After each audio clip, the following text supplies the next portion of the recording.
Live and direct, you are tuned into the Bro Diallo Show, broadcasting straight out of the sanctuary of hypocrisy that is the city of Chirac, state of Illinois, in the United States of America. Today is November 7th in the year of your Lord, 2018. Welcome to Blue Wave America. I don't know who this applies to in the studio audience and who it doesn't apply to. But real talk, if you are a Democrat, if you were praying, seeking, hoping for a blue wave, the basic objectives, the basic agenda of the blue wave was achieved. So congratulations. I don't know if this calls for Holy Ghost music. This ain't really nothing that I can celebrate, but you know, for you Blue Dog Democrats, for you people died so I can vote, for you Black Hillary supporters, you black folks who still, you know, post Obama family pictures on your social media, I'm gonna go ahead and let y'all have this. Let me step back for a second and let y'all enjoy this victory. So go on and get your praise dance on. I'll give y'all about 8 seconds to do your praising, to give you thanks and worships, and then we're gonna get back to the show. So go on, get your praise on.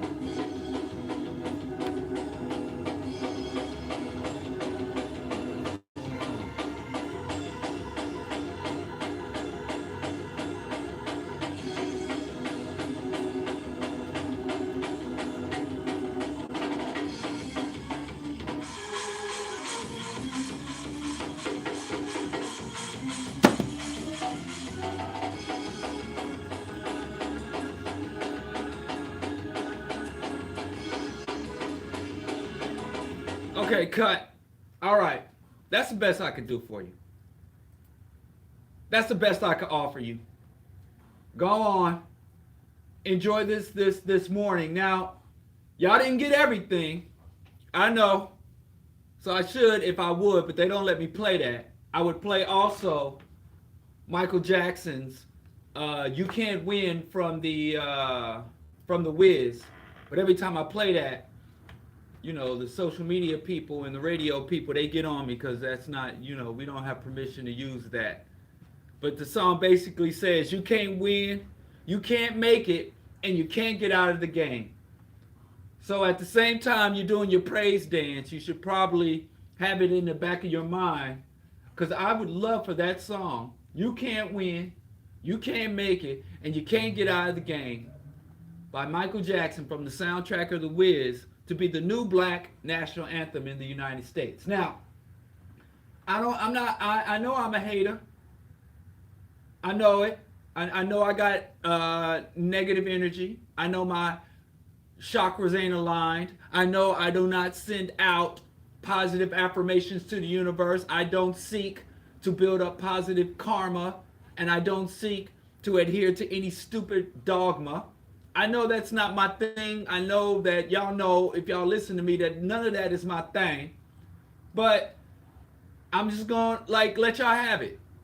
Because up to this point, since the Obama era, since the Reagan era, since Reconstruction, let's take it all the way back, black people have not been in the best political standing. We have not gotten a sufficient return on the level of investment, political investment in this country, but economic too. But we're talking about politics this morning. Black people have been the most loyal to U.S. political agendas, to U.S. political creed, the content. Remember, Dr. King would talk about the content of the creed. Now, the creed of America, of the United States, is the U.S. Constitution. Liberty and justice for all. All men are created equal. All that jazz. All that mumbo jumbo. The first 10 amendments to the U.S. Constitution we call the Bill of Rights.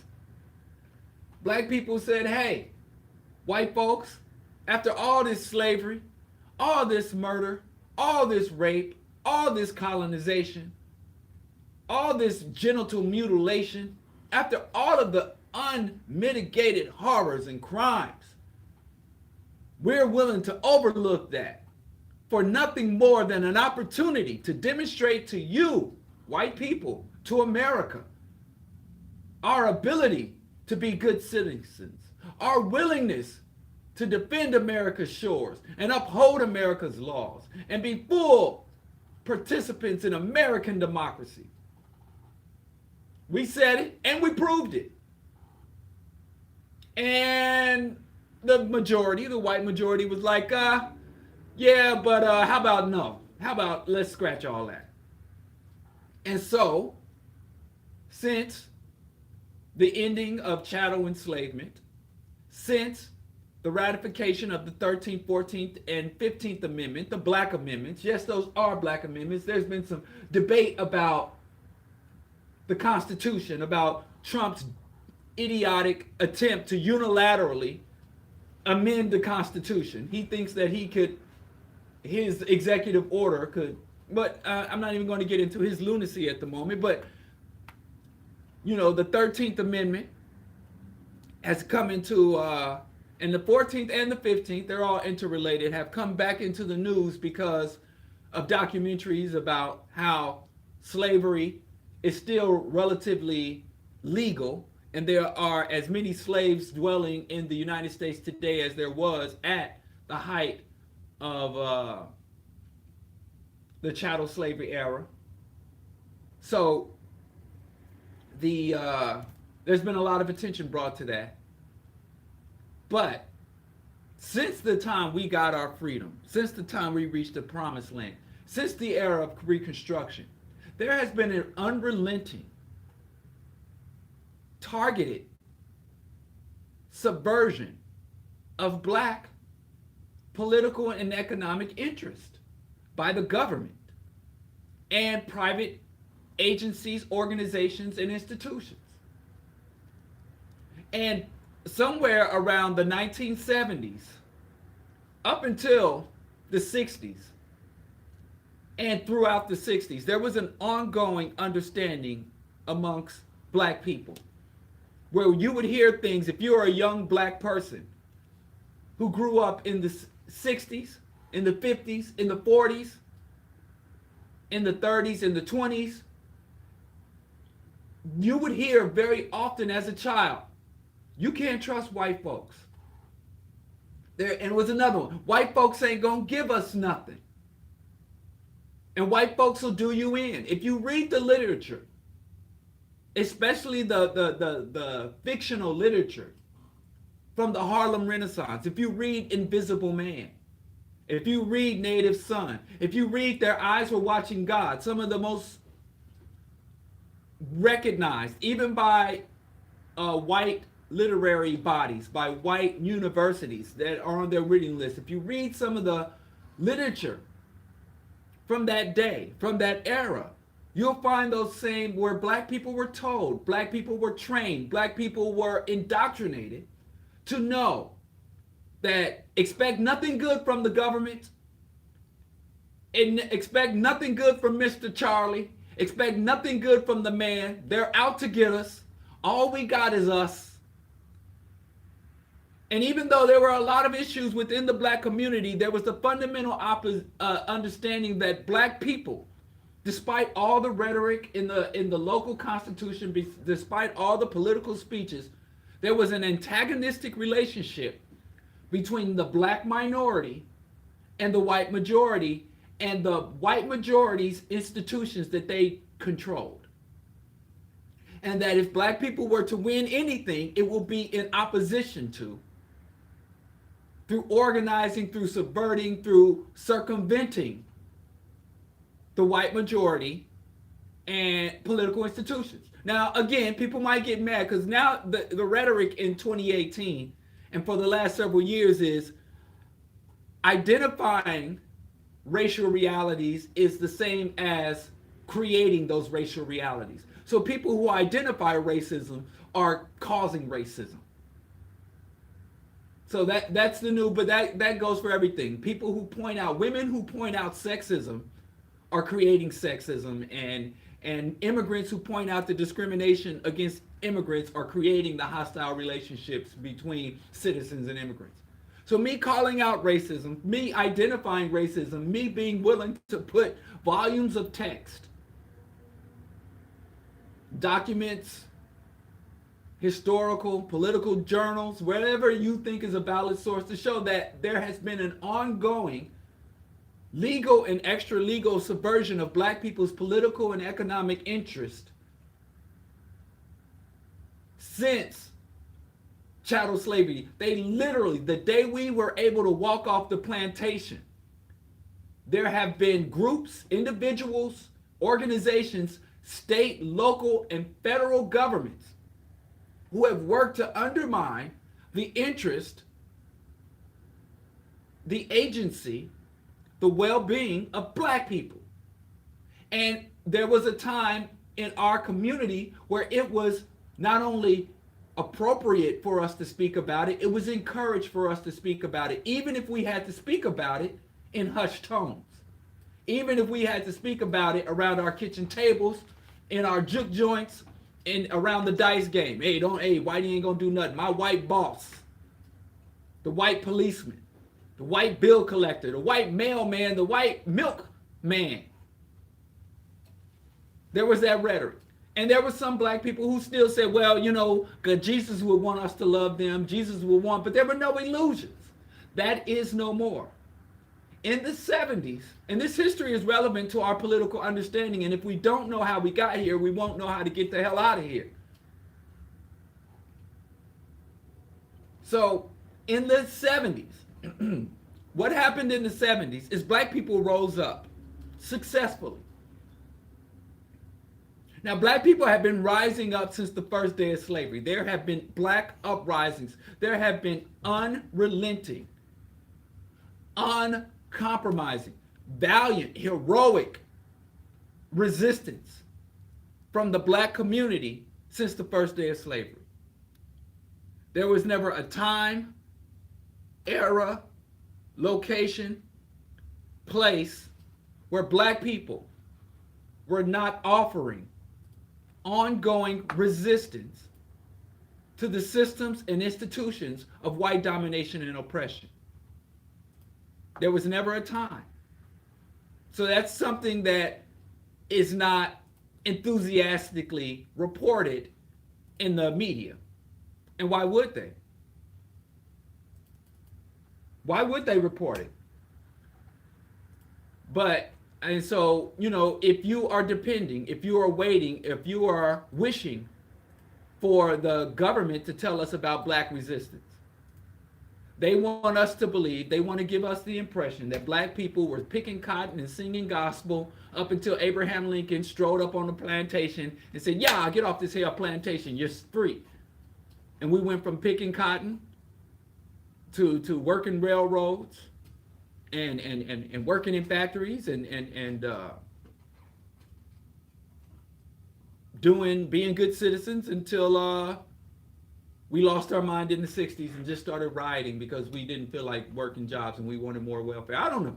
I mean, that's an overview of the common or the mainstream's portrayal of our history in our reality.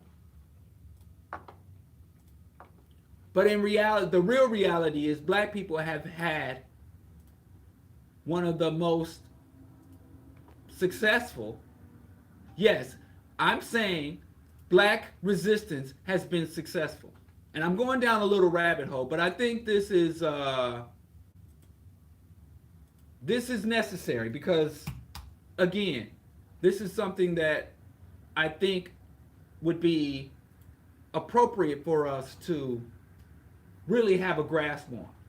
You won't find another population, not only anywhere in the world, but anywhere in history, in human history, that came under colonial, genocidal, chattel oppression, that they were able to win concessions, create reforms, and turn that oppression around. There's no other people who came under the conditions that we were under. And we're not the only people. And we were able to flip it in such a manner. When you look at the original slaves, the Slavic people, the serfs of feudal Europe, they spent more than 1,200 years in bondage. When you look at Africans, I know we were in slavery 400, 600. No, it was less than 300 years that we were in chattel bondage. That we had the feudal plan, it went from a feudal fiefdom to a southern plantation, but it was basically the same system. White on white slavery.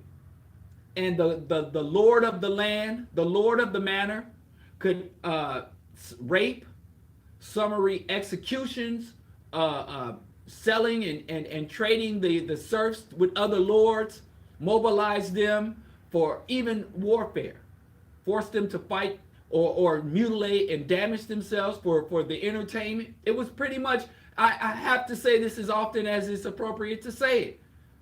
Do we really think that white people learned how to be enslavers, rapers, colonizers the day they reached Africa's shore?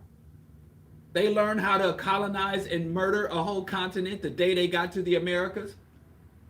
All the skills they needed to carry out the atrocities that they carried out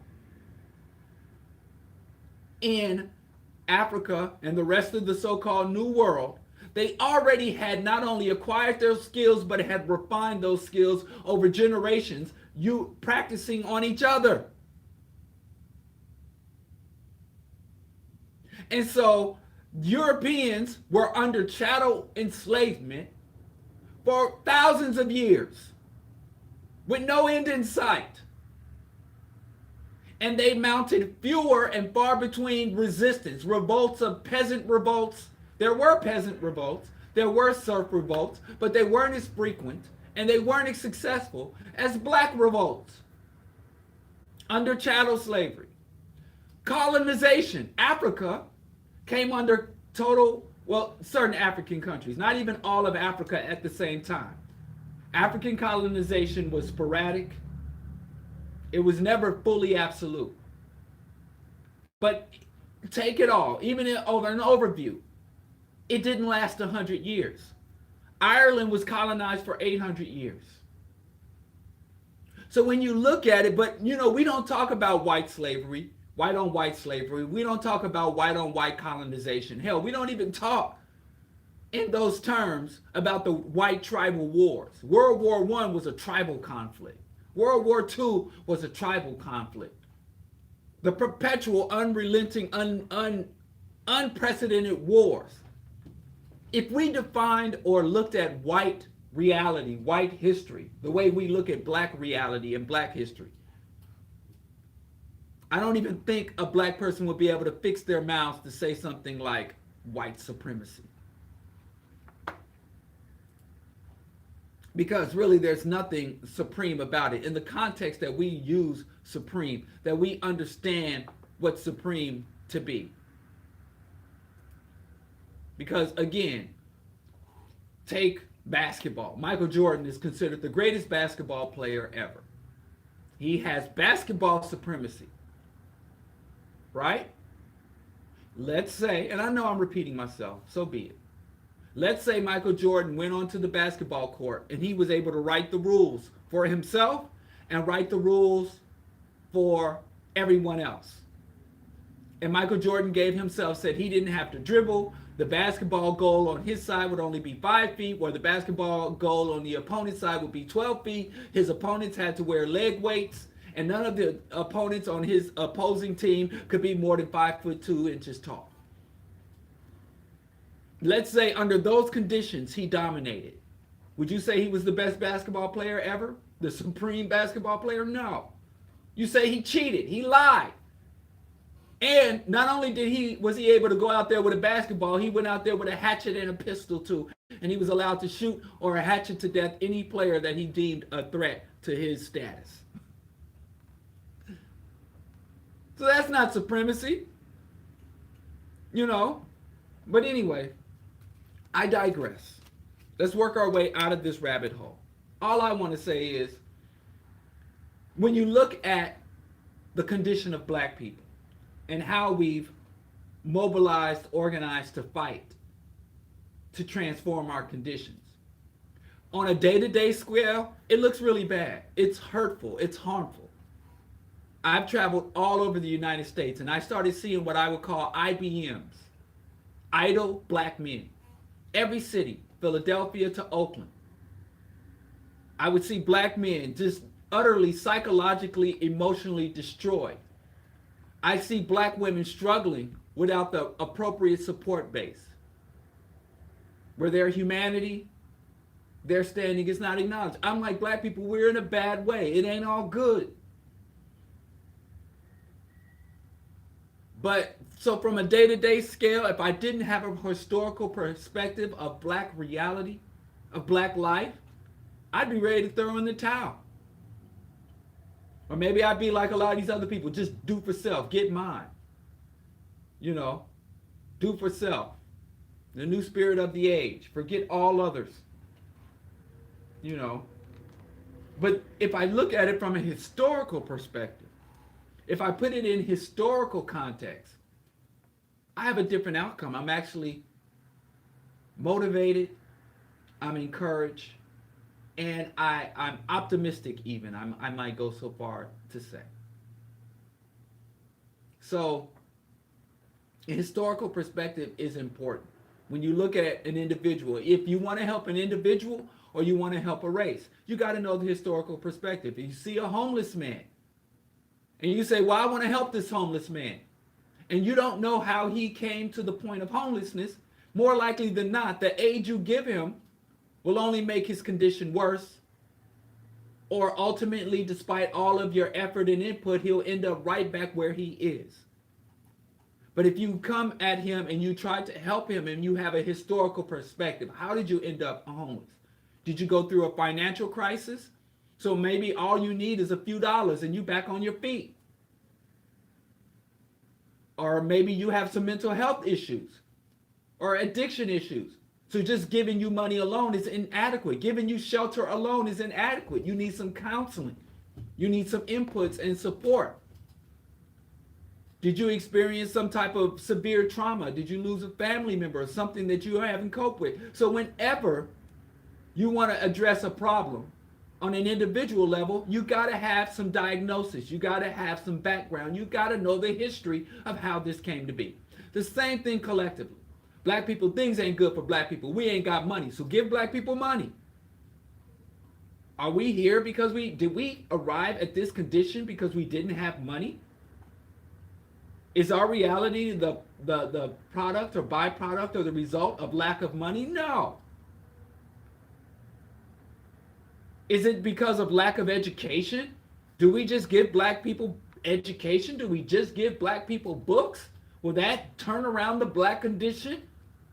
Did we arrive here due to our lack of reading, writing, and comprehension and mathematic and scientific skills? No. Are we here because the black family? Because black men and black women were not able to find each other and create strong pair bonds, reproduce themselves, have offsprings, and create stable household? Is that how we arrived here? No.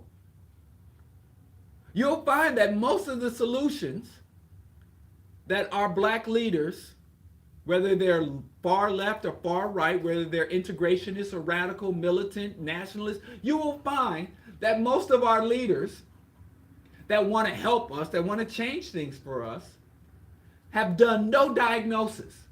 They are implementing solutions to problems that don't exist for us. Or at best, they are only addressing symptoms. And that's the most functional leaders tend to stop at just symptoms. They look at the surface of what's going on with black people at the surface.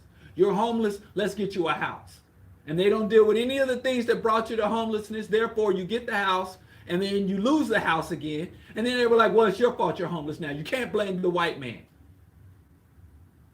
Because you lost your house, we gave you another house, and here you are on the street a year later.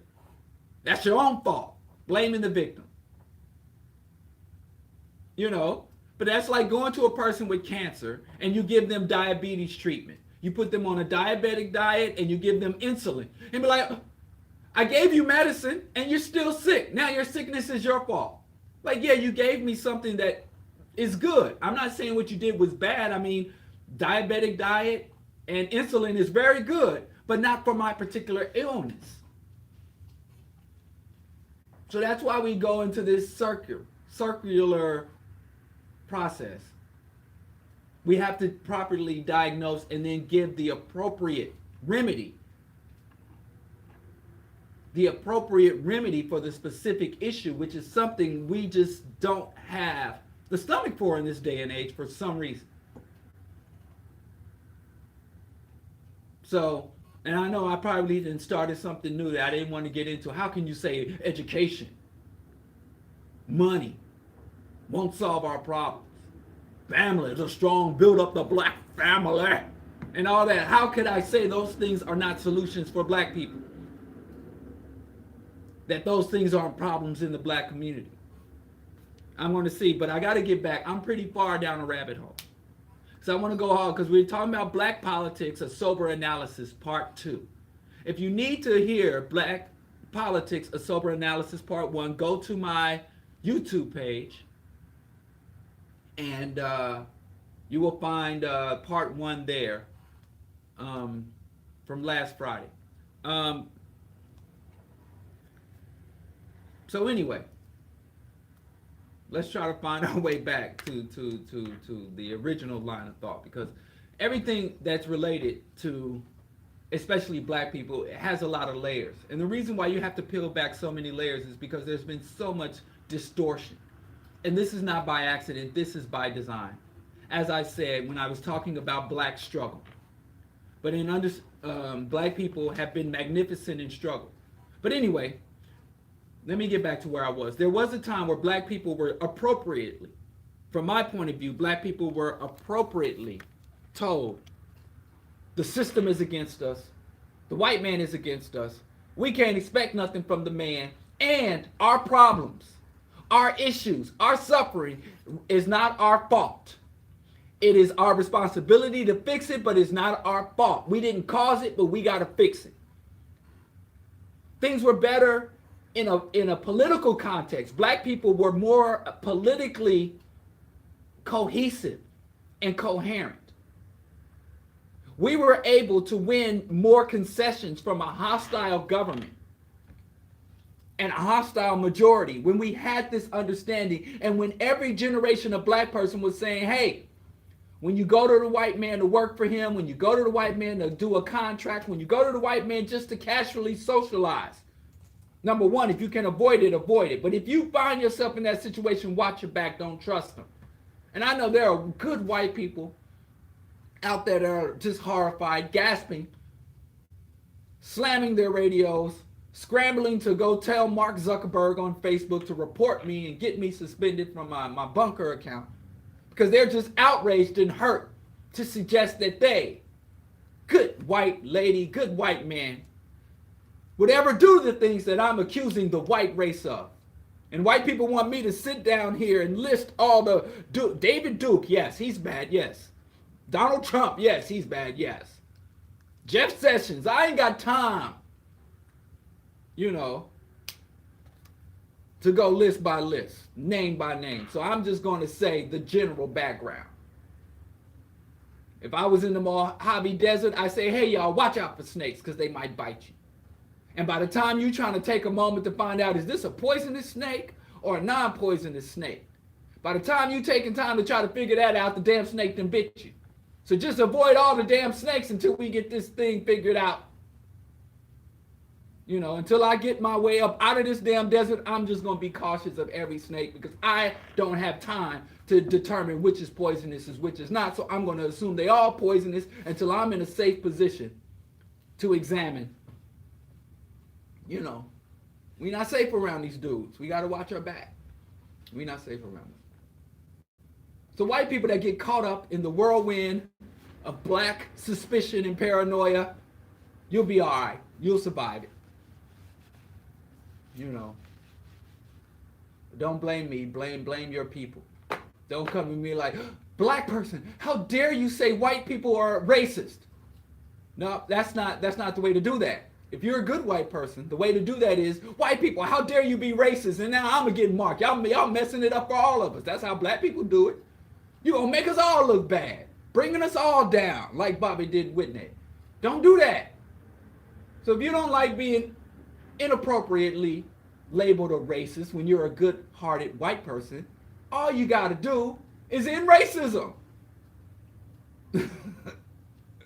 No, I'd rather work on ending white people, black people calling out racism than ending racism.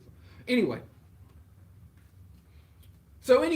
as we progress, in the 70s, black people in the 60s fought like hell and won concessions. But that's not to say we just started black powering in the 60s. We had always been fighting for our humanity, for relief, for redress, for liberation and reparations.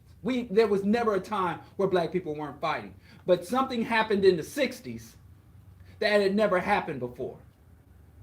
In the 60s, you had a convergence of movements. You had the Soviet Union and the Communist Revolution that had been consolidated. Remember, at the beginning of the Communist Revolution came about in a time where the Soviet Union was in great turmoil. The Tsar, the inbred, incompetent Tsar, was running the Soviet Union, and basically it was a new modern industrial world, and he was running like a 16th century serfdom. That's why, the average Russian, the average Eastern European was a slave. That's where the concept came from. They didn't invent the concept or the condition of a slave when they got to Africa. They brought it with them. But anyway, I'm going to try to condense this very interesting and complex and relevant history to black people. I know what the hell was going on in Siberia and the Caucasus, what that got to do with black people. A lot, actually. A whole lot. More than we know, and more we should know better now, especially with all this Russiagate nonsense talk. Russia has always been a major factor in Western hegemony and Western imperialism and opposition to it. But anyway, and validation of it. I'm not always painting the Russians or the communists as the good guys, don't get me wrong. But again, that's another topic for another day. But to condense it down, the Russians, after they had the communist revolution, Lenin and then Stalin, they were coming out of World War I and they went headfirst into World War II. They were devastated. So the communist revolution didn't get consolidated. The wind and the reality of the communist state did not get actualized. It never really got actualized, but I always say Russia was communist as far as America was democratic. Is it both of those states, those oppressive states were lying through their teeth. But what thing communists did, even though the Soviet Union did not create the communist state, they created a totalitarian, authoritarian state, but they also created a counterbalance to Western hegemony, Western capitalist power. And what that did was it gave Africa and the African diaspora a second pole of power to play off of the Western. So we were able to pay the white East off of the white West. And we were able, so in Africa, the Africans were able to say, hey, Great Britain, France, Germany, Spain, Portugal, Canada, Australia, United States, we got the Soviet Union, which is the Russia and the bloc nations, the aligned nations. And Latin America and Africa were like, hey, we're going communist. And the communists were like, hey, here's some Kalashnikovs. We got nuclear weapons, we got a nuclear power, and we're going to back you against the West. So we were able to pay these two racist white powers off of each other. And so at the height of the Soviet Union, the United States was going to Africa and say, listen, I'm not a bad guy. I'm not like France. I'm not like Great Britain. I'm not here to enslave you or colonize you. I'm here to give you democracy. And the Africans were like, wait a minute, how the hell are you saying you bringing me democracy when I see people who look just like me in Birmingham, Alabama, in Tennessee, in Mississippi, getting treated like animals? And the same thing in Latin America. They went to Brazil, they went to Colombia, they went to Chile and say, hey, don't go communist. I'm here to bring you democracy, capitalism, the free market. And they were like, well, how you say you're here to bring free market, but your country, your own damn country ain't free. Your own damn people are treated. People who are American citizens aren't even free. So you're going to bring freedom across the borders when you don't have freedom within your borders. And so American diplomats, American representatives, American business owners who wanted to do business abroad came back to the United States and said, listen, Bull O'Connor and J. Edgar Hoover is making us look bad all over the world. You know, the colored, the Negroes, all this stuff we're doing to the Negroes, and the Negroes are in the streets. They've always been in the streets. They've always protested. They've always resisted. But now we have global competition. After World War II, there was no competition. The whole world was ablaze. Europe was on fire. Russia was on fire. Europe, Eurasia was a graveyard. Hundreds of millions of dead bodies. And the United States was the dominant economy, and they didn't have to bow or negotiate with anybody. They could just take what they want. But Europe, Russia, and the rest of the world started to rebuild. India got free. China got free, relatively. And so ultimately the United States went from being able to just bogart to having to negotiate. And now today are in this whole, now they're going back to trying to bogart, which they're going to fail miserably. Trump is doing irrevocable damage to the United States. You know, but that's, again, another topic. But ultimately, Africans in the United States greatly benefited from the need for better public relations abroad. To advance U.S. interests abroad, they had to give the illusion of inclusion at home. And that's why Dr. King succeeded where Marcus Garvey failed. And that's why the NAACP, that was over 100 years old, in the Niagara movement and all the movements of the past that white folks just would kill, incarcerate, blow up, had to sit down.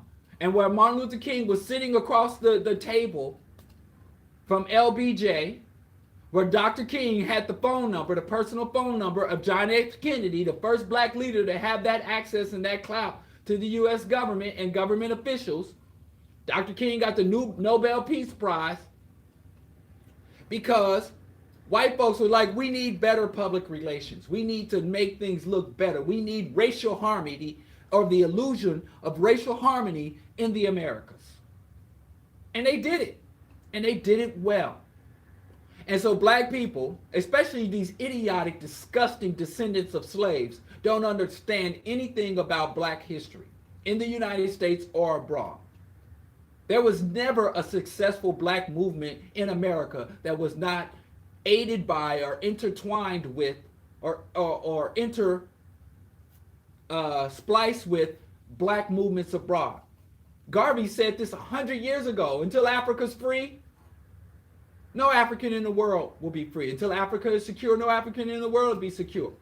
So if you don't understand how the Haitian Revolution, abolition in Brazil, the African decolonization struggle impacted the black civil rights and black opportunity and black liberation in the United States, you're a damn idiot and you don't know anything about the history. Black people and if you're an African and you don't understand how the Haitian Revolution or black civil rights struggle impacted the anti-apartheid movements and impacted decolonization struggle throughout the African continent, then you're a damn fool.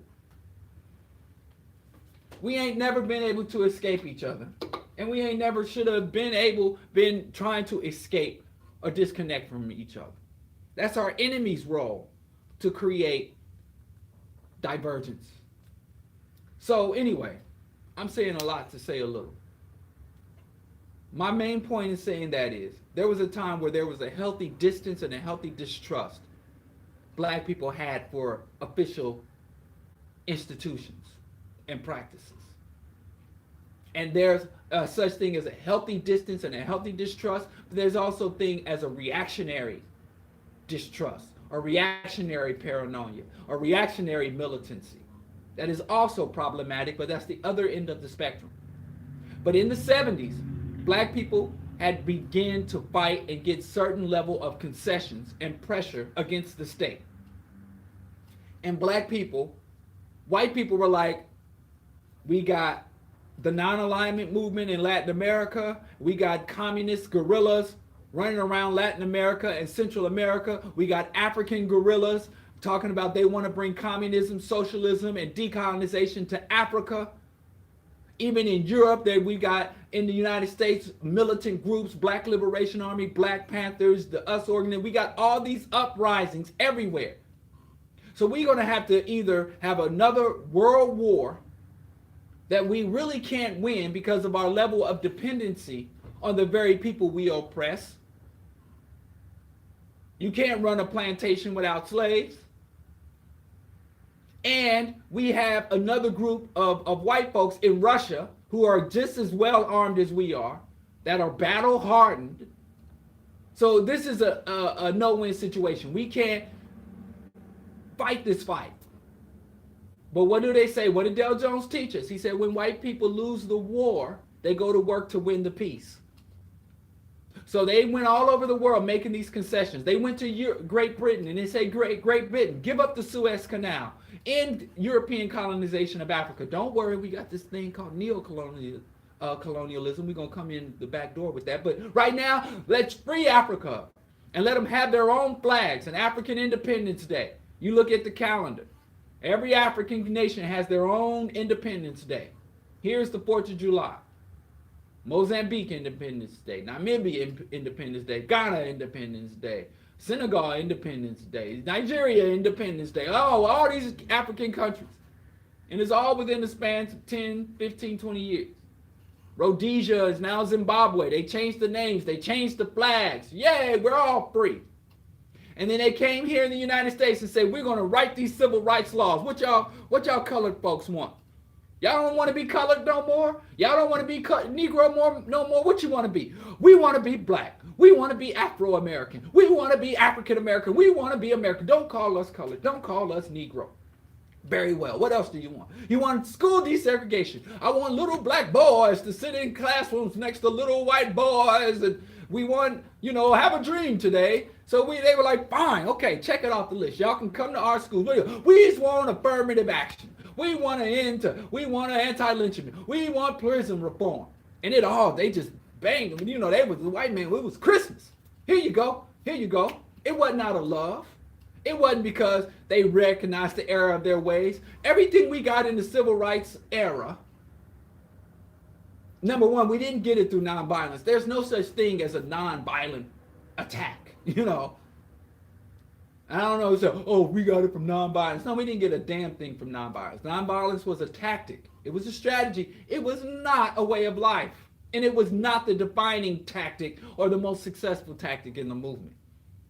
But again, that's another discussion. All I'm saying is, in the 70s, we were given the illusion of inclusion, the illusion of democracy, the illusion of freedom. But here's what happened. This is how they screwed us over. You had the black people fighting in the streets for our freedom, for our dignity, eyes on the prize. You had the black people marching. You had the black people protesting. You had some black people blowing up cop cars. You had black people going up in towers and sniping down at policemen. You had black people fighting. We was getting it in. This ain't the first time. It wasn't the last time. We've had these instances just in the last 5 years. But white folks said, we're going to make concessions and we're going to give y'all positions. We're going to give y'all titles. We're going to give y'all access. But this is how we win the peace. We lost the war. This is how we win the peace. We're going to dole out these concessions to the black people who didn't oppose us. So we're not going to take Kwame Ture, H. Rap Brown, Geronimo Jajaga. We're not even going to take Martin Luther King. We're not going to take the black people who gave us hell and put them in positions of power. We're going to take the docile blacks, the loyal blacks, the passive blacks, the self-hating blacks, because black people said, we want black freedom. We want black liberation. We didn't say we want black revolutionary liberation. So we did not reserve for ourselves when we negotiated with white folks to hand select the people who will receive the leadership positions and the concessions. So now we got a Clarence Thomases and Condoleezza Rice and Colin Powell's and Barack Hussein Obama. We got all these black people who would never fight with us, who never stand with us, who have no organic relationship with us, who have no unity with us, but they represent us. They are our representatives. They stand for us. They speak for us, and they ain't down for us. That's how you take a people you enslaved and give them the illusion of freedom. And I understand it, because if I was in a position to pick the white leaders, if I was in a position to determine which white people get to go to universities and become professors or students, which white people were able to head up large community organizations, if I was in a position to pick white leaders, the white community would be much different than it is today. We allowed them to pick the winners and the losers within our community. And we thought, as long as it's a black person, then even if they're a bad black person, they got to be better than the worst white. That was a wrong tactic. That was a bad call. And it's something we still haven't learned. Because if we had learned it back in the 60s, they would have never gotten Obama off on us. You had black people praising George W. Bush because he had a lot of black people. He had Condoleezza Rice and all those other token Negroes he had in his on his cabinet. So we said race first. Yeah, we want black people to have something and to get something. We didn't know we had to pick very particular black people with a very particular ideology. But in the 70s, those same black people who gained freedom, who gained concessions, who gained opportunity that they didn't fight for, that they didn't struggle for, that they didn't sacrifice for, turned around and told us, can't blame the white man anymore. It's our fault. It's the black family. We don't have family values. We're doing drugs. We're not obeying the law. We're not sitting in those boring ass classrooms and obeying those racist ass teachers. All of our problems are our fault. We need to get ourselves together. We need to stop blaming the white man. At the same time, the white man was busy doing some of the most obscene atrocities against black people across the globe, robbing the black community in the United States blind, building the infrastructure for mass incarceration, because before they could mass incarcerate us, they needed the jails to mass put us in. And so that warped our consciousness, that warped our understanding. Bill Cosby said, we didn't keep up our end of the deal. The white man gave us freedom. The white man gave us opportunity. The white man let us go to school with their white kids. The white man even let us marry the other white people, white daughters and sons. The white man gave us everything we asked for, and we squandered it. We just partied and we shook our butts and we just did everything. Now, they overlook how many times the government was caught. I don't care if it was the crack epidemic. I don't care if it was Nixon literally saying, we got to take down the black people without making it look like we take down the black people. The president of the United States and all related governments of the executive branch, all related agencies said, hey, blacks are the problem. They are the threat. And the J. Edgar Hoover, the most powerful man in America for over 60 years, made it his mission to suppress and oppress blacks. And we were oblivious to this. We were willfully ignorant of this because there were many black people throughout history since the 1930s that were warning us of this, and we ignored them because we kept our eyes on the prize. We should have kept our head in the books.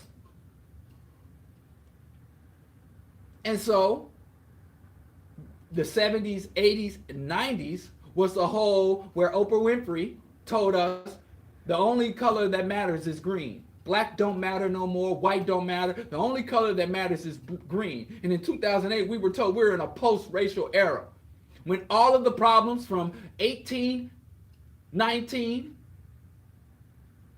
to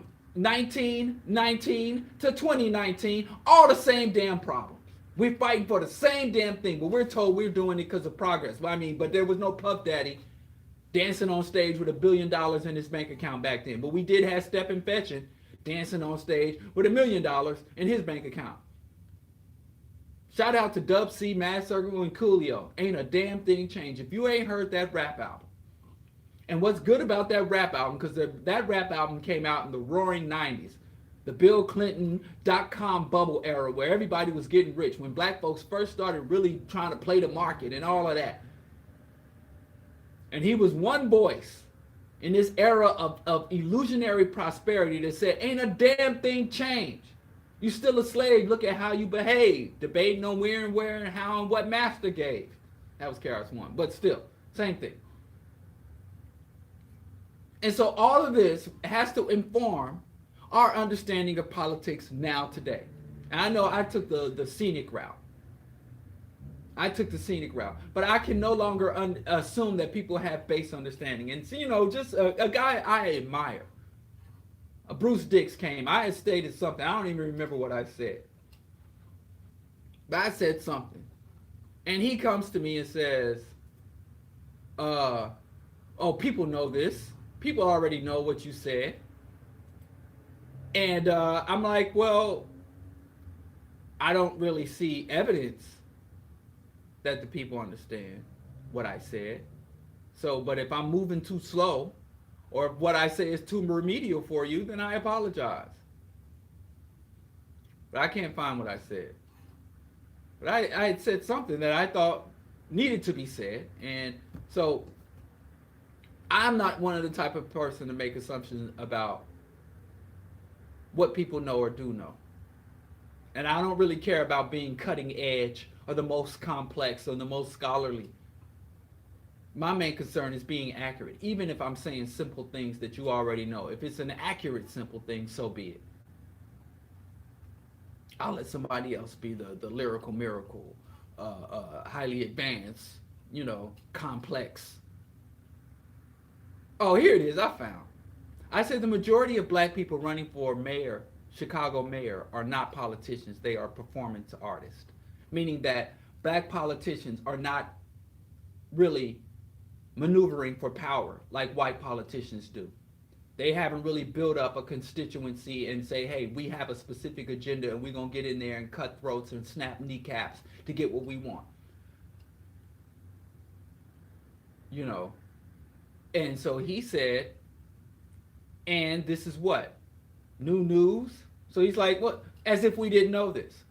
I think that there are a significant amount of black people who really believe black politicians are engaged in politics. Not even black politics, but politics. That black politicians have an agenda, have a platform, have oppositional research, and they're willing to get in there and fight and create, even if it's not for black people, even if it's for their own personal aggrandizement. But I think most black politicians are just happy to have the fancy office and the fancy title, and go to red carpets and limos and have escorts and have security, and they're just into the performance of it. Obama was a competent bureaucrat, but he wasn't a politician. He was a bureaucrat. A bureaucrat shows up and does the job. A politician creates the climate, sets the agenda. You don't just show up. But Obama got there and put everything. He rearranged the tables. He didn't bring no new tables in. He cleaned up. He dusted. He fixed everything that Bush tried to break. And there's a difference. Black politicians should go to office to build up black power. But most black politicians, they want the privileged position of being in office, but they don't want the burden of truly representing black people. But I admire, respect Bruce Dixon, but I had to tell him if I'm a little too slow, if you way more advanced, that I'm just saying things you didn't already thought and knew better than I knew, then I apologize, and I hope you do find the advanced, accelerated insights that you seek, my good brother. Damn, what's wrong? Anyway, so that's where we are today. We went from a culture and a community with a healthy paranoia, distrust, and hostility towards the state and towards the white majority, to a population that is cannibalizing itself, trying to figure out who to blame what other black people can we blame? The black gays, the black single mothers, the black militants, the black politicians, and it's, black people banging on each other. You know, when it's very obvious who where the source of the problem is. But I digress further. But if we don't know this history, if we don't really understand and put this stuff in the proper historical context, if we don't make the proper diagnosis of the issue, if we don't come up with a proper diagnosis, any treatment, any movement, any solution that we try to implement is only going to either leave us in the same spot or make us worse. And it really discourages us. It really makes us feel dejected and disillusioned. You know, and there's nothing worse for a people. There's nothing more cancerous. There's nothing more terminal than for people to really lose their vision. And I'm not talking about optimism. I'm talking about for people to, number one, imagine how the world should be, how they would want the world to be. And then to understand what it would take, or to accept the fact that they have the capacity to bring about that world. That's all you need. That's all black people need, really. We need a vision of how we think the world should be and a plan on how to get from this world to that world. Even if that vision, even Dr. Clark said, even if that is a bad vision, even if it's wrong, if we can get together on it, it would be a historical event for the ages. So anyway, we are now have to figure out. Well, back to the politics. Let's take the political angle to this. Yesterday, we had, as predicted, a blue wave. What has been called a blue wave across the American political platform, and the blue wave. The basic objectives of the blue wave was to retake the House of Representatives and to retake certain key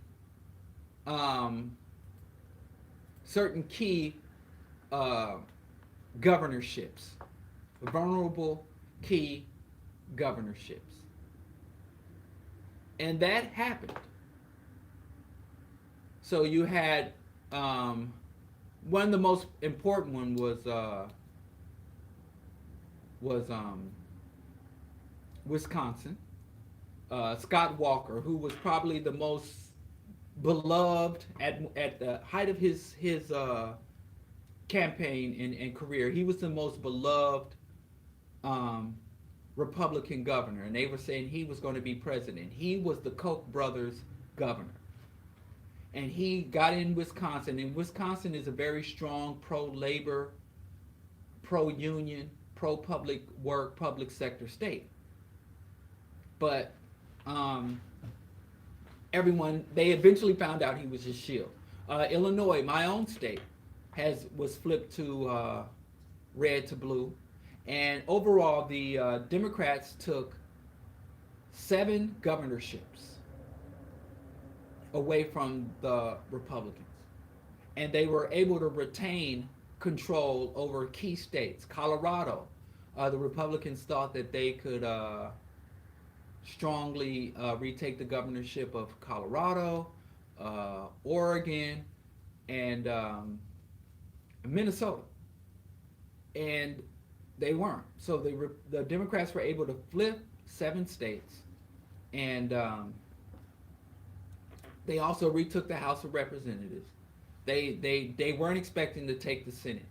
And I have to tell you, I'm not a Democrat. I'm not a registered Democrat. And when I went to the polls to vote, I voted for my congressman. I voted for the independent candidate. I did not vote for the Democratic candidate or the Democratic incumbent. I generally vote across the board. I voted every green. I voted I think I voted for 2 Democrats on this current ballot. Kwame Raoul and and J.B. Pritzker.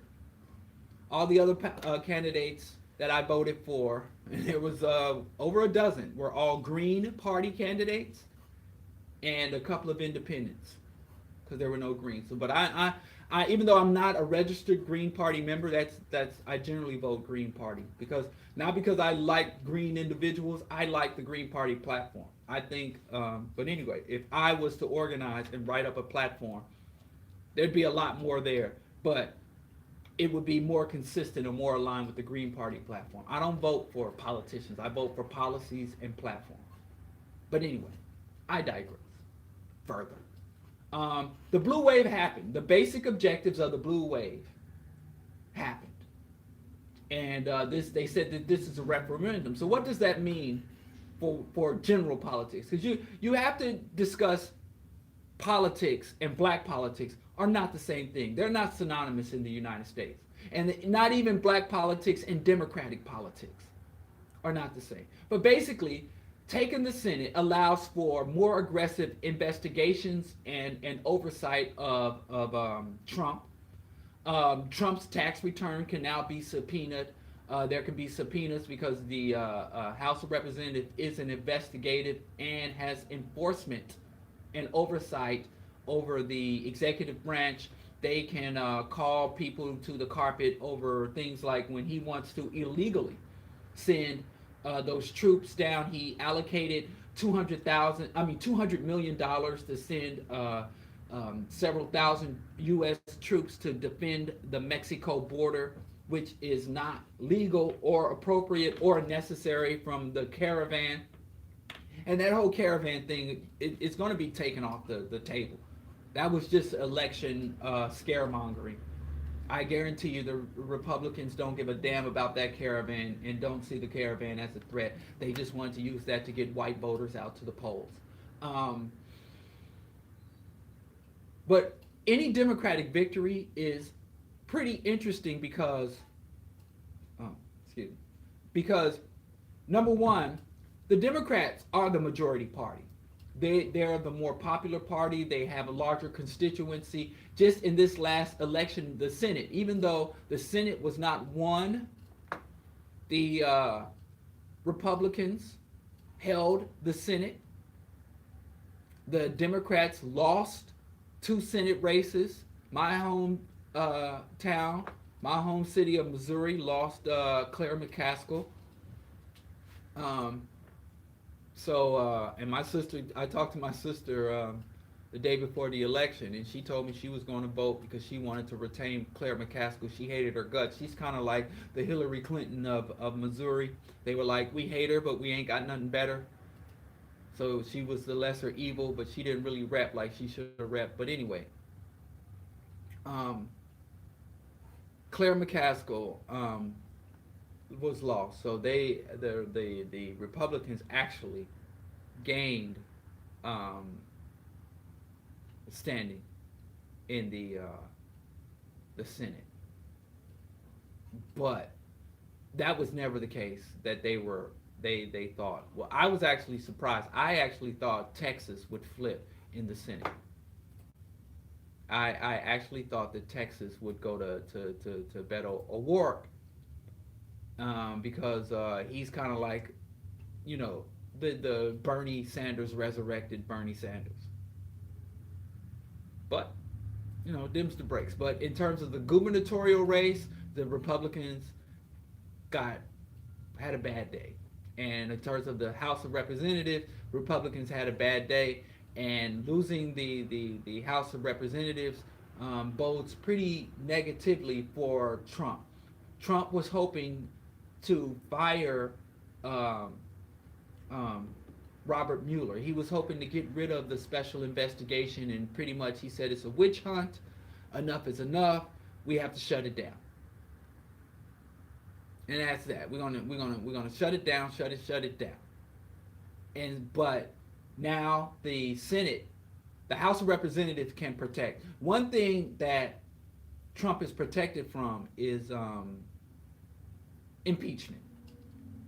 So even if the House brings impeachment proceedings, the Senate will never, ever uh, staying with the House. So he's safe from impeachment, but he is vulnerable to multiple investigations, subpoena. His legislation and appointments can be obstructed or scuttled.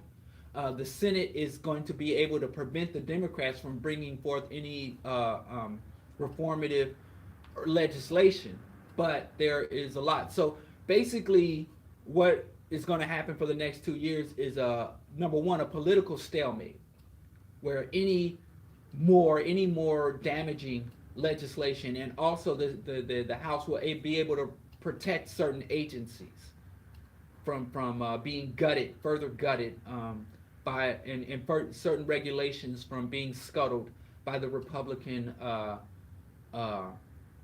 presidency and Senate. So basically, it's going to be a another 2 years of obstruction and ongoing investigations and reveals, and there will be a more um, information coming out about Trump's conflicts of interest, Trump's corruptions, Trump's financial history. There's going to be a lot more of that available to the public. So if that's something you've been interested in, you really want to know his dirt, his ties, and all of that. But there's very unlikely to be an impeachment. It's very unlikely that he will face consequences for it. So you'll get more exposure of his high crimes and misdemeanors, but there's a no almost all but zero likelihood that he will face any type of consequences for those actions while he's in office in terms of impeachment. Nancy Pelosi is back at the head of the House of Representatives. I hate Nancy Pelosi's guts. I think she's a despicable person, a disgusting person. She is, well, a typical Democrat, typical liberal, feminist liberal. She, remember when she took the House in 2004, and this is when in the middle of, which really bodes well for Trump, really, because in the midterm elections for George W. Bush, in his midterm, well, in 2002, the Democrats took the House and Senate. And everyone was saying, well, Bush lied us into a war. Bush tortured people. Bush committed crimes at home and abroad, and he should be brought up on charges. And Nancy Pelosi got up and said impeachment is off the table. She unilaterally decided not to enforce the laws or represent her constituents. And so she didn't have the stomach for impeachment, which laid the groundwork for Obama to be elected and commit several crimes, international crimes, and then allowed Trump to be elected and to commit ongoing crimes. So Nancy Pelosi is back at the helm, even though there is a push among progressive Democrats and the Bernie-crats, or the Bernie bros, and other more progressive, less pathological elements of the Democratic Party to get Nancy Pelosi to step aside as the ranking Democrat in the House of Representatives. But it's going to be more interesting. If you follow politics, if nothing else, it's going to be a lot more interesting. Now, on the gubernatorial level, as far as the governors, there's what they're calling a blue wall. Now, governors can actually have a significant impact on Trump because a lot of his policies are coming down to the government level, especially his EPA restrictions. So he's saying that the EPA cannot enforce environmental laws. They can't protect the borders.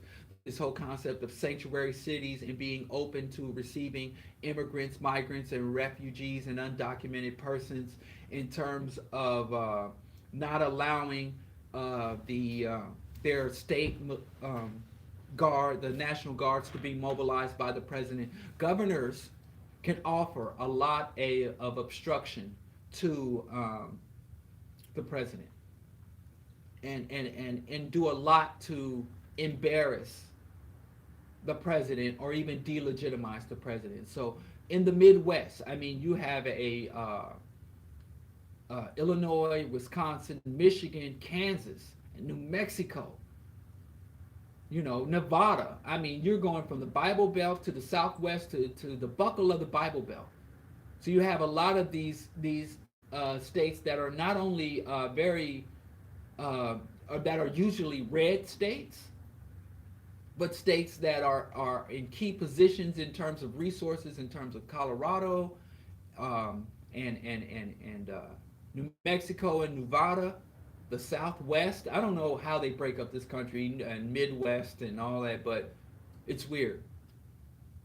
But it's going to be trouble for Trump. Trump is has gained a lot of enemies. The Republicans lost five, uh, um, have lost five governorships, and that is going to, and also moving towards the next general election in 2 years. If the Democrats can field a popular candidate, somebody, if they put up someone like Beto O'Rourke,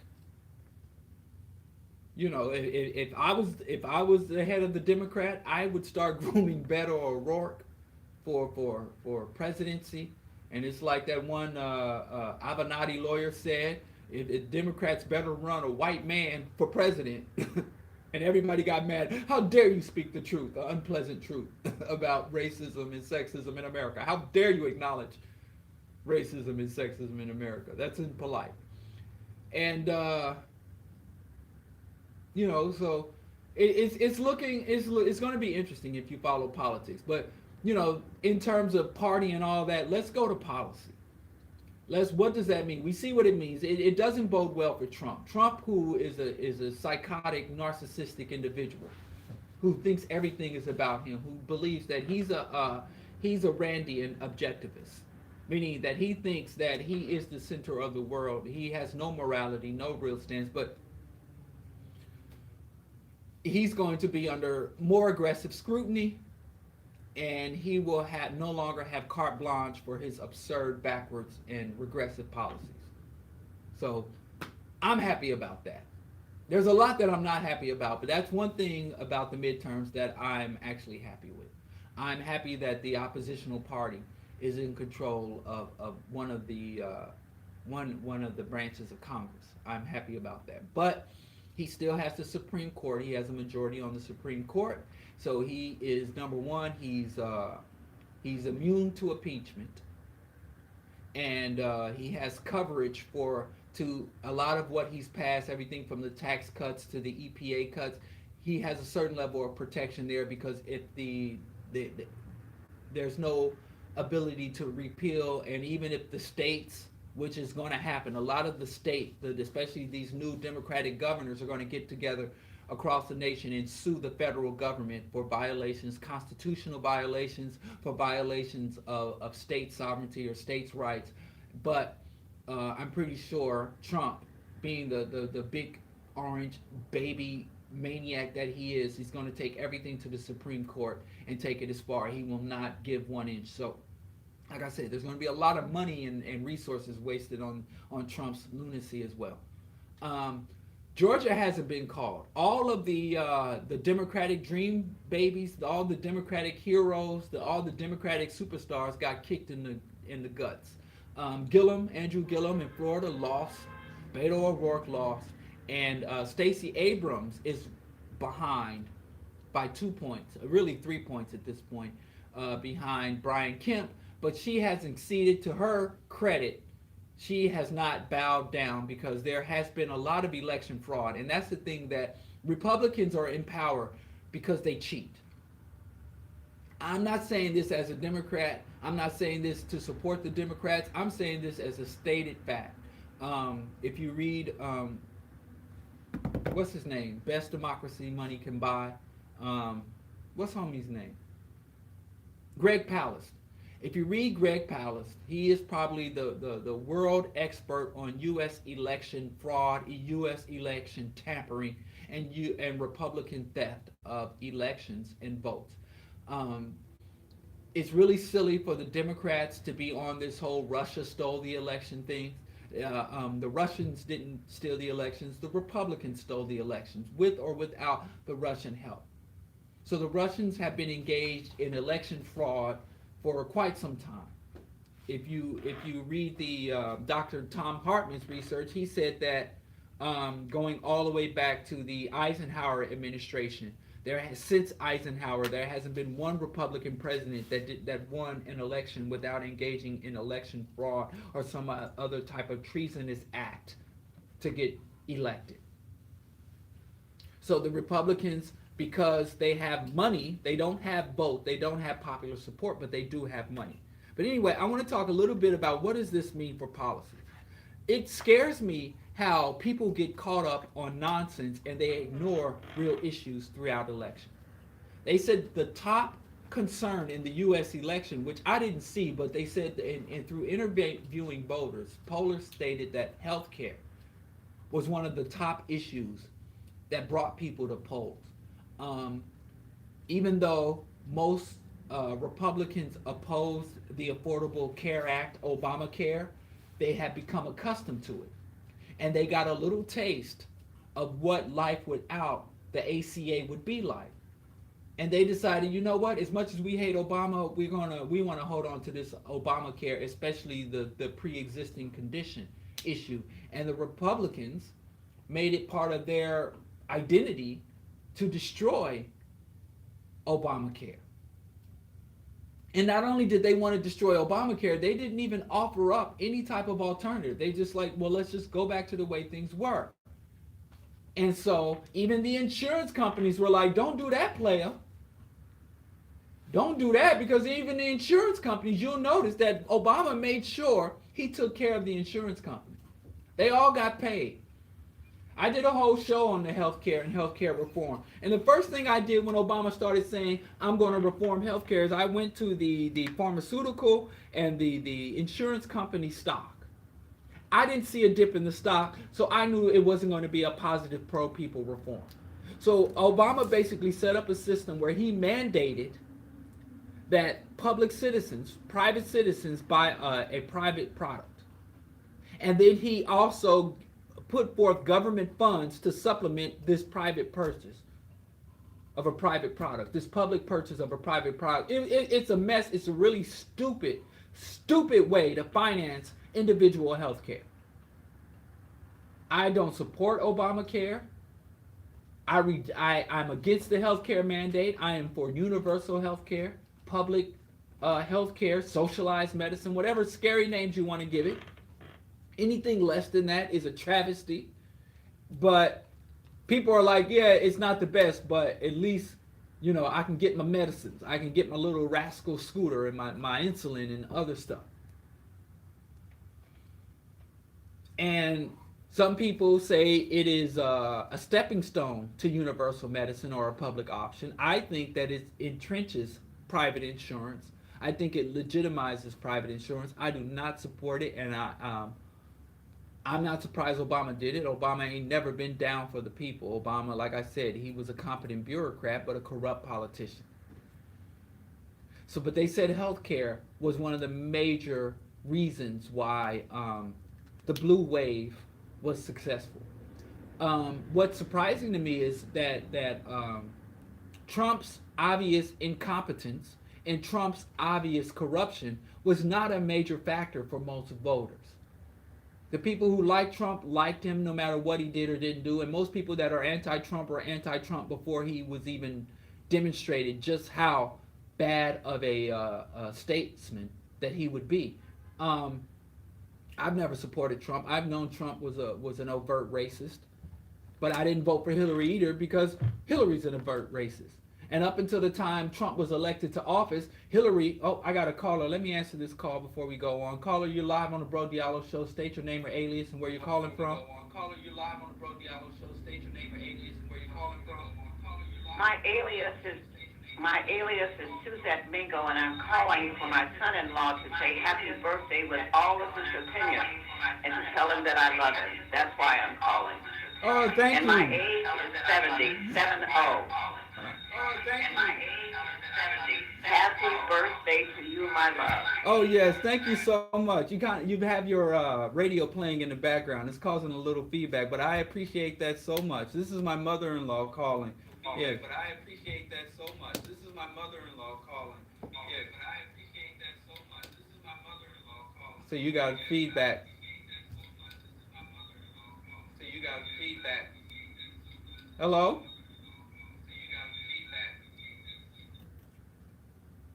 Miss Mingo, you there? Hello? Miss Mingo, you there? I think I lost. Well, that was really nice. Um, yeah, today is my birthday. I think I neglected to mention that, and that was very wonderful. That was very wonderful for her to call in. I didn't even recognize the number. But when the numbers come up on the screen, I don't even look at the whole numbers. I just look at the area code to try to identify where they're calling from. But yes, today is my birthday. Thank you, Miss Mingo. I really, really appreciate that. I'm very touched. And now I can't even go on and talk about these horrible, mundane things such as policies. But we will go on. And yes, I am going to get vegan cupcakes. I like the vanilla cupcakes with the chocolate ganache icing. That's what I have in store for my birthday. But anyway, I digress. Where was I? See, people are just so wonderful. I totally lost where I was. That was really nice and unexpected. We were talking about the governors. Oh, we were talking about policy and healthcare. Anyway, Trump. People are saying they voted for healthcare, which was surprising to me, and that Trump's corruption and apparent incompetence was not a big factor in people's voting. A lot of people went to vote for against Trump administration, but again, most of the people who voted against Trump did not, or not. What I'm ultimately saying is people who were in favor of Trump in 2016 have not been turned against Trump. He went into office with a relatively low approval rating, between 38 and 45%, and that's where he stood throughout his time. So everybody who always supported Trump, and it's kind of the same with Obama, interestingly enough, saying that, so they say, well, people voted for Trump because they thought he was a great businessman and he would make America great again. Now you have evidence that he's a relatively incompetent businessman, a corrupt businessman, and the only person he's managed to serve or help was himself. Oh, I got another caller. You're live on the Bro Diallo show. Oh, thank you. Thank you. Who is this? Thank you. Who is this? Oh, say cool. Oh, thanks. I don't know why I have this echo. Thank you for calling. That was my son Sekou. I'm gonna have to cut that. I've got this feedback that I don't understand. But thank you. That was my younger son Sekou again calling to wish me a happy birthday. And I'm about to be home in a few minutes, and so I look forward to seeing y'all and celebrating my birthday. And I'm 45. Click clack 45 today. Wow, 40. Man, wow. Old as dirt. Anyway, thank you everyone for the birthday wishes. I'm not sure why I've got that feedback when I go to, but I'm not sure what the hell that is. We'll have to figure that out. But anyway, people were predicting that the blue wave would be as a result of outrage at Trump's corruption. But anybody who thinks that corruption, racism, and sexism would make you a villain or an unpopular figure in U.S. politics doesn't know anything about U.S. politics. In fact, it was Trump's racism, misogyny, and corruption that made him so attractive. That is the American way. You know, the big boss. So, Republicans have figured out we can ride with Trump. We can make Trump our mascot to make him the face of the Republican Party without facing any severe consequences. And the Democrats have to figure out that trying to demonize Trump's or highlight Trump's high crimes and misdemeanors will get them nowhere. So what the Democrats will have to do is say, listen, the Republicans want tax cuts, deregulation, blah, blah, blah, and this is bad. We want these policies that are good. But the problem is, if you say, what are the Democrats all about? What do the Democrats want? To get elected. But beyond that, what do they stand for? Exactly. Some people might say, well, they support gay rights and multiculturalism and this and that, but they really don't. They really don't. The Democrats are more malleable to the will of the people. They're more vulnerable to the will of the people. So the Democratic Party was not a trailblazer for women's rights, gay rights, minority rights. The Democrats became the party that represents gay rights, minority rights, women's rights, because grassroots organizations were able to push and prod and force and fight the Democrats on that issue. Whereas the Republicans are a lot less vulnerable to public pressure. So that might make you say, well, hell, I like Democrats more than Republicans because the Democrats are more vulnerable to public and grassroots pressure. Not totally vulnerable. They fight against any type of real status quo changes. But they have proven to be more malleable historically to public pressure than the Republican Party. And that's for a myriad of reasons that I'm going to try to avoid getting into, because I know these political discussions are quite taxing for some people. Some people just aren't that into politics. But now, the Republicans are pretty much bankrupt at this point. They all they really have is racism, dog whistle and overt racism at this point.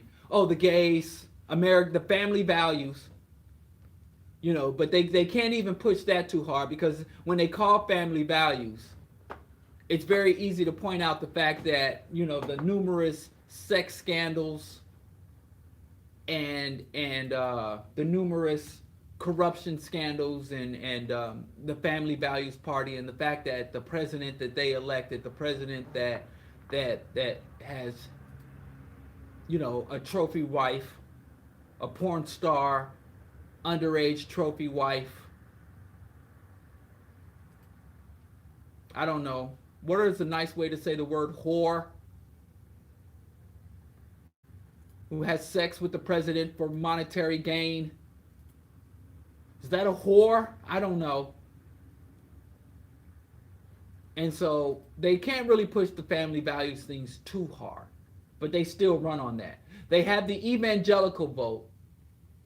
The evangelicals believe that we're in the last days, that the rapture, Armageddon, and all that mess is just around the corner. So they're willing to vote. But again, the evangelicals are just as lying, corrupt as the capitalists who fund them. So the Republican Party basically sells itself as a hedge, as a bulwark to preserve white status. That's all they have to offer. They're not going to give white people better jobs. They're not going to help white kids avoid having birth defects or developing childhood leukemia due to pollution emitted into the atmosphere. They're not willing to help white children get better education. Well, it's better than black. It's not a good education, but it's better. And I think that's been pretty much for the white working class. It might not be the best, but as long as it's better than what the blacks got, I'm happy. But you'll find that everything that the Republicans have to offer white folks is really just as absurd and empty. I mean, if I was an average white person, I would definitely be a Democrat. I'd definitely be a Democrat. Because, again, the Democratic Party work to preserve the status quo, which is racist, which is white, which is capitalist. But the Democrats have seen to care to be, or still have within their political culture, to be managers, caretakers of the apparatus of the state. They want to govern and operate the state. Whereas the Republicans have been reoriented to extract from the state. They want to dissolve and extract everything they can from the state. Whereas the Democrats say, well, we want to govern and perpetuate the state. Now, the problem with that is because then you might have some reactionary black people that will state, well, I'm against the U.S. government, which I am. I am against the I'm anti-American. I'll admit it. All that. You know what you want to say? Oh, Diallo, I'm not a patriot. I'm anti-American. Most of the things that the United States government does abroad, I am against. I root for America's enemies in many occasions when it comes to free, fair trade deals or unlawful military aggression. There's a lot of things. So I'm not the best American. I am an American citizen by birthright, but as an independent thinker, much of what the government does, at home and abroad, I do not support. I don't support, and I feel no obligation to support an imperialist, racist, oppressive, capitalist state simply because I was born within the confines of its borders. I think that's stupid. I think patriotism is one of the most stupid concepts ever invented by humans. So I'll admit that. I'll come out the gate and say that. But I will also say, I'll tell the truth, even on my enemies. I'm not going to deceive. I'm not going to say America did something it didn't do. I'm not going to make false accusations. I'm not going to say anything that I cannot back up. And I'm not saying anything that, and I don't use to back things up, opposition. I will go to the government. If I make an accusation of the government, I'll go and show you where the government has confessed or acknowledge that it's done these things or it's failed to do those things. So I won't even go. I'm not going to go to Soviet Russia. Hell, I'm not going to go to America's enemies to expose America's crimes, even though that's a good source. If you want to know about what America is doing, it's best to go anywhere but America to find out. It's best to look at the foreign press. But I can even show you through their own words, through what they confess to. So I'm anti-American by that people's definition. To me, I don't know what the hell American is. But, according to the popular definitions, I'm not going to go to the Super Bowl or to a wrestling match and scream USA, USA. I don't support our troops. I don't see them as being our troops. The American military fights for Exxon, for BP, for Bechtel, for Halliburton, multinational corporations, Amazon, Google. The U.S. military doesn't fight for the people. The U.S. military has gone nowhere to fight for our freedoms. There isn't one freedom that you have as a U.S. citizen that was secured to you or protected by the U.S. military. And the U.S. military is nowhere in the world fighting for your freedom or for your security. If anything, one of the largest threats to any government is its own damn military. Who overthrew the Roman Republic, the first democracy in the Western world? Who overthrew it? The military. Most nations, including the United States, that crumble, they crumble from within and are overthrown by their own damn military. It is relatively rare occurrence that an outside force will come and overthrow a developed Western nation. Like in Brazil right now. Brazil is developing a military, but I have to talk about Brazil another day. Too disgusting. So, the issue with America and American politics, the Republicans are bankrupt. They have nothing to offer white people but whiteness. And whiteness is quite bland. It's not very nutritious. You can't feed off of it. But what do the Democrats have to offer? On a larger scale, the Democrats do have, if you go to their what the Democrats want to do. The Democrats have the same basic value systems as the Republicans. The Democrats are pro-imperialism. The Democrats are pro-capitalism. So the Democrats are bankrupt, are just as bankrupt as the Republicans. The Democrats are in no better position, no more worthy, no more just, no more righteous than the Republicans.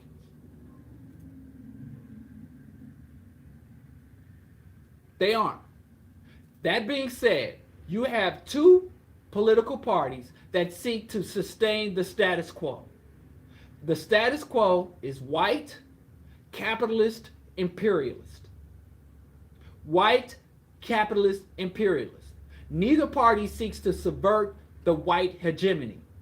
The white majority to make sure white people, the white majority maintains control of the power. The only difference between the Democratic and Republican Party is the means and methodology they go about preserving this.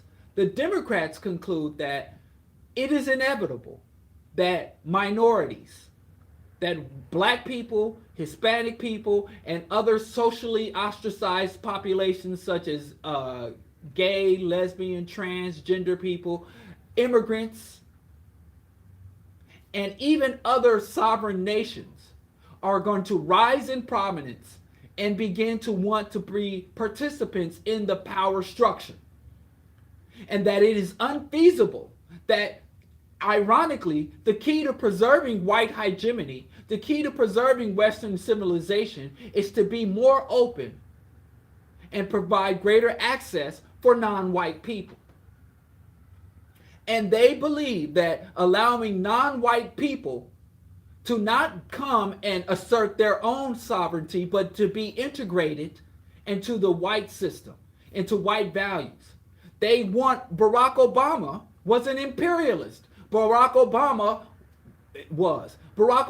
is an imperialist. Barack Obama is a capitalist. Barack Obama is a black man. He didn't represent black interest. He didn't portray or articulate black values. He didn't have any loyalty to black agendas. So he is a perfect example of what the Democratic Party intends to do. Allow everybody the right and opportunity to be white.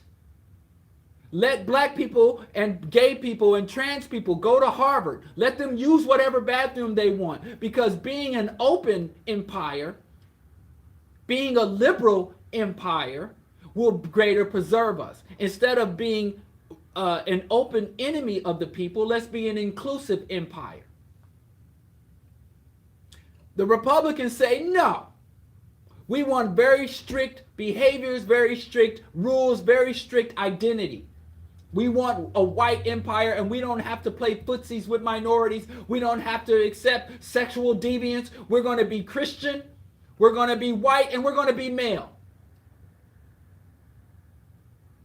And the Democrats say, no, let's be secular.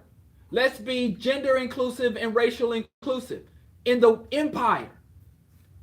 Now, the Democrats have historically proven to be more correct in this.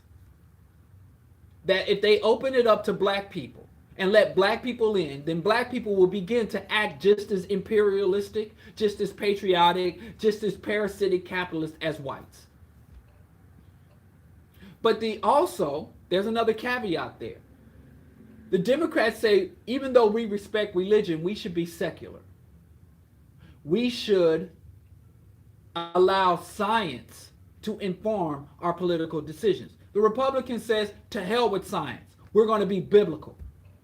If the science does not align with our social and economic interests, then we will reject the science. Because we want to get that money and we want to keep white power. See, so now you're starting to understand to say, if I was your average white person, I'd be a Democrat. Because, as Noam Chomsky recently said, the Republicans are criminally insane. And it's not the Republicans' fault. If you look at the history of this, and I'm running out of time, and I'm not touching on half the things, because I did want to talk about the policies like healthcare and jobs and infrastructure, the policies that both parties will acknowledge, and then the unacknowledged policies. Because Friday I want to talk about is going to be, the title of Friday is well, I don't know the title, but I was going to talk about the relationship between Zionism and white nationalism. And two people that we see are enemies, talking about the synagogue shooting and the anti-Semitism, at the same time the white nationalists who hate the Jews, who think that the federal government is controlled by the Jewish cabal, and they love Trump, but Trump's son-in-law, his beloved son-in-law, his daughter, and his grandchildren that come from that union will all be Jewish. And so why do we always find this love-hate relationship between the Zionist or Jewish elites and the white nationalists? Where does that come from? What is up with that? We're going to talk about that, and how is that relevant to black folks too. But if you look at, go to the RNC and the DNC, just go to Google and type in RNC, or go to Google and type in DNC, and you look at their platforms. And I know, like I said, we like to be intellectually lazy. We just want to dismiss the both parties. We want to just say, oh, the Republicans ain't, oh, but these parties have articulated platforms. And when you look at their platform, you can go to their legislative history. You can see what laws, what policies, what platforms they've advanced, how they've adhered to their own platforms, how they've adhered to their own policy agenda, and how they've deviated from it. And once you look at that, and then if you just look at how it's laid out, if you go to the RNC and you look at their policy platform link of the page, it's a lot of pictures and a lot of color, and it's flags and stars and patriotism and pictures of agriculture and pictures of big monitors and pictures of people praying and the Constitution. It really set up for idiots. This is a pretty insulting page. So you look at the preamble in the section 1, section 2, section 3, section 4, and the committee. The homepage is just set up for like idiot. It looks like a scene or a website you would find for idiocracy. Whereas if you go to the Democratic Party platform, there are no pictures there. There's no flags. There's no red, white, and blue. There's no picture of the Constitution. There's no picture of little blonde-haired white girls saying their prayers. It's just the words. It's lettering. The Democratic Party platform.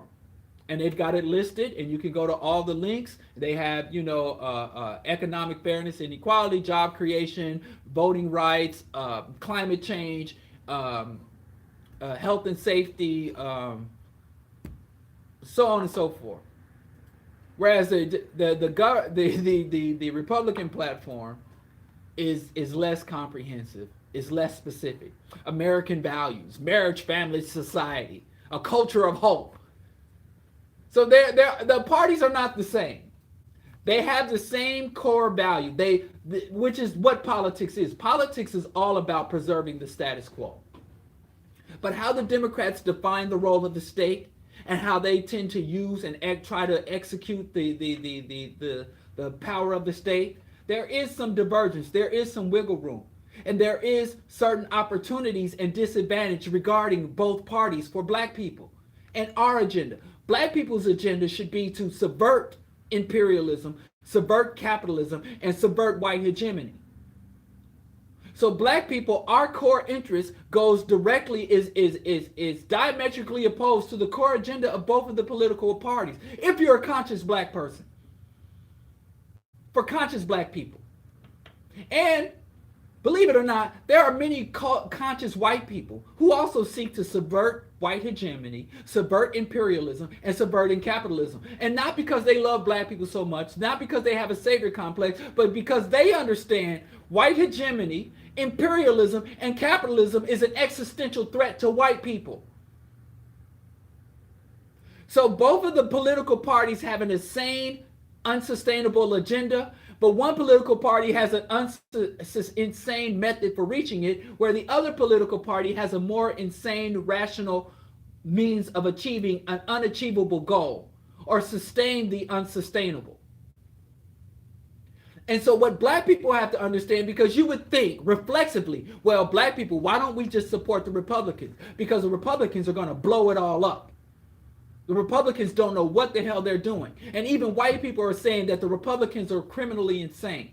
And when you look at the average Republican voter, they are less educated, and we all know the stats. We all seen that video when I'll play that next Friday, when they went down to Mississippi, where the Bible Belt, the most uneducated, impoverished white people tend to be Republican. You got two types of Republican. You got psychopathic, parasitic white capitalist, and then uneducated, exploited white working class. Two people who used to be enemies, historical enemies, are now aligned in this party, and they have these things that hold them together: Christian values. And so the white elites, the Koch brothers, the Zionists, they fund the white evangelicals who direct the values voters. Where they want to end abortion and build bigger bombs. How many unborn babies have been bombed to death by Trump? And I know as you start to lay it all out and list it all out, it is utter madness. As the last poet said, this is madness. But they can't stop themselves. This is a self-feeding, a self-perpetuating loop. So black people, as I was saying, it might seem as a reflexive to say, hey, black people, we should support the Republican Party because, hey, if you're against imperialism, the Republicans are going to blow it all up. They're going to lead to the utter collapse of the American empire, the utter collapse of the American economy, and the utter collapse of white hegemony. Because they don't know what the hell they're doing. They're insane. And they're just on a smash and grab mission. Let's all get the money. Tax cuts, we're not even going to fund ourselves. They operate off of obscene deficits, and they throw all their money behind the military and give it back to the multinational corporations who do nothing but just accumulate more. It's a cancerous mentality. And black people are like, yeah, let it burn. But the problem is, if we are to be realistic and we are to be humane, going the GOP route means that millions of innocent black people, millions of innocent Aboriginal people, Native people, of people in Latin, South America, there will be an enormous amount of suffering before we get to that end. And also, there is absolutely no guarantee that the GOP, that the right-wing mentality will not take the rest of us with them. So yes, the GOP, the Republicans, will lead to the ultimate end of all things. Not just white hegemony, capitalism, and imperialism, but the life-sustaining capacity of the earth. Because if you look at their denial of global warming and climate change, their willingness to go to the Arctic. Let's go to the Arctic. Let's cut down the Amazon and grow crops, GMO crops where we used to have an Amazon forest. So even though that would be the lazy route, let's just sit back and let these madmen destroy everything. But then what will be left? But on the Democratic side, you were like, well, like you said, the Democrats are more competent states, heads of state. The Democrats are more responsible in terms of governing the apparatus of the state. And they were willing to tax the state to order to fund and set up the infrastructure. They are willing to regulate corporations, the emissions of corporations. But they still are willing to also bomb anyone who does not get with the global capitalist empire to the Stone Age. So we are literally stuck between an ideological and political rock and hard place. And that's why there is no absolute one answer in terms of U.S. politics. Black people should be Democrats, black people should be Republicans, or black people should just totally divest from the political arena. In this very dangerous, very precarious situation, black people, we have to be cunning. We have to have a lot of forethought and anticipation. Black people need to establish and write down and align our own agenda. What are our values? What can we extract from the state? What do we need to put into the state? And how do we best navigate the state in order to have the most favorable outcomes for our people? Where do we stand right now politically? And where do we intend to go politically? And what specific systematic steps do we take to get there? So even though it's a complex situation, what is to be done is not that hard to figure out. But what we fail to do is to keep our emotions out of politics. I know we all love Friday when Big Worm said to Smokey, when you play with my money, you play with my emotions. But it ain't just money. When you play with our politicians, you play with our emotions. We get too emotionally invested. Every time there's an election cycle or a political cycle in the United States, black people should have our agenda laid out for any outcome. If the Democrats take power, if the Republicans take power, or if there is a split down the middle and it will be a stalemate, stagnation, 50-50 split, these are our various agendas for all of those. This is how we engage when the Republicans are in power. This is how we engage when the Democrats are in power. This is how we engage when there's a 50-50 split. Under these conditions, we're willing to support an independent candidate. Under these conditions, we're willing to support a Republican. Under these conditions and these potential outcomes, we will support the Democrats. There should also be ongoing aggressive political education. There should be ongoing political education of black people. There should be civic education and civic engagement throughout all our communities. And the black revolutionaries, the black consciousness, the black radicals should facilitate and take over the civic life of the black community. Right now, the group that controls the civic life of the black community are the ministers. Are the people who believe the world was made in 7 days, that Adam was created through clay, and then he took a rib from Adam instead of some more clay that was still sitting there and made Eve, and then Eve gave birth to 2 sons, and they populated the earth from there. Idiots. The most popular and dominant political force in the black community is the church. And that is something we can no longer tolerate. But the problem is our black conscious leaders, our black revolutionary leaders, always encourage our people to divest from politics. As if we don't have a stake. As if the stuff these white men sit in these government facilities, these government institutions and write down, don't rain down on our heads. And I know it makes us feel brave and strong and black to say I don't care or it ain't got nothing to do with me. That's emotionalism, that's reactionaryism. It does have a lot to do with us.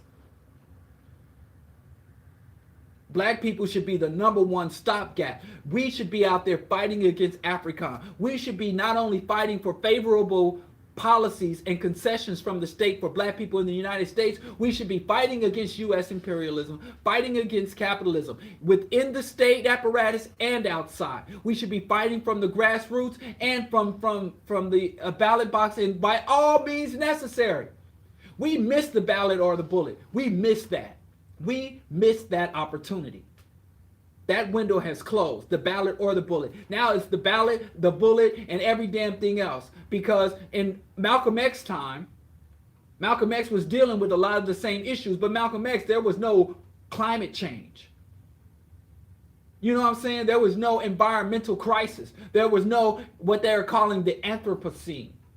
What I call the Crackerpocene. It's not all people, it's not mankind that ruined the environment. There have been people living in the Amazon rainforest for hundreds of thousands of years, and they didn't destroy the Amazon rainforest. You look at sub-Saharan Africa and even North Africa at the time of the great Egyptian empires and African antiquity, and you had great African empires. They didn't kill off the damn elephants and the rhinos and the lions and the Nile crocodile and the ecosystems. Africans didn't destroy Africa's ecosystem. Native Americans didn't destroy North and South American ecosystems. The Aboriginals didn't destroy Australian and New Zealand ecosystems. The Inuit people didn't destroy the Arctic ecosystems. What do you mean mankind destroyed the ecosystem? There's only one. Even the white media is saying, yeah, there's probably about 100 corporations that could be responsible for 80% of all carbon emissions. This is not a problem of humanity. This is not a problem of mankind. This is a problem of Western culture, of white people. Let me just dismiss that right quick. So, this is Bro Diallo Show. This is Q4 Radio, AM 1680. You can find us on the iTunes apps and TuneIn Radio. Today is my birthday and all that. I really appreciate all the wishes for birthday. Thank you to my wonderful and generous mother-in-law, Miss Suzette Mingo. Thank you to Sekou for calling and wishing me a birthday wishes, and everyone else in the social media sphere and in my immediate community. I really appreciate the birthday wishes. I apologize. We had a very serious loss in our family. My father-in-law had passed away, and that's why, we were dealing with a hospice situation, and so he passed away, and we're making arrangements now. So I'm happy that everyone has been patient and understanding of my absence from the show. Also, the Bro Diallo site will be up tonight or by tomorrow. Also, I got a call. If you're listening, Dr. Cartman, I'm sorry that I dropped the ball on that. Again, I had some family issues to deal with, but I will be speaking at the Healing Black Men Conference. I will have details about that on Friday, but I was supposed to kind of give my write-up or summary of the workshop I was going to do at the conference, which I haven't done, but I will do. Thank you, Dr. Cartman, for the invite and the opportunity to speak about the healing and development of black men in the Chicago area and abroad. And so I will be doing that. Please go to Patreon/Diallo Kenyatta and contribute what you can. We're building here, and every little bit helps and is much appreciated. And again, thanks for having patience. I will have those Patreon gifts out this week.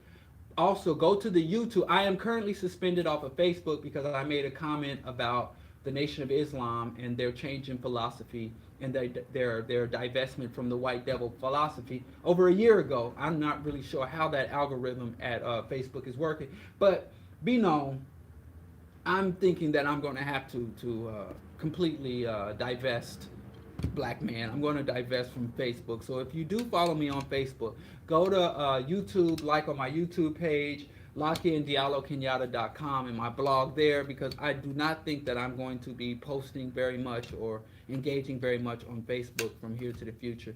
Maybe I'll check out Twitter. I don't do much Twittering, but maybe I'll check that out to continue to get the Pan-African perspective out to the people. I'm definitely going to start my writing more and putting print to paper, because this digital environment is too heavily controlled, and it seems that the masters of the internet want it to be for shopping and party and BS, as opposed to political dissemination of political ideas. So I'm logging out. I hope they fix that echo by Friday, because I don't know what the hell that is. And I'll see y'all Friday morning, Bro Diallo Show, and look for Monday Q&A, Monday Q&A with Bro Diallo, Monday evenings. Peace. Oh, is that it? Oh.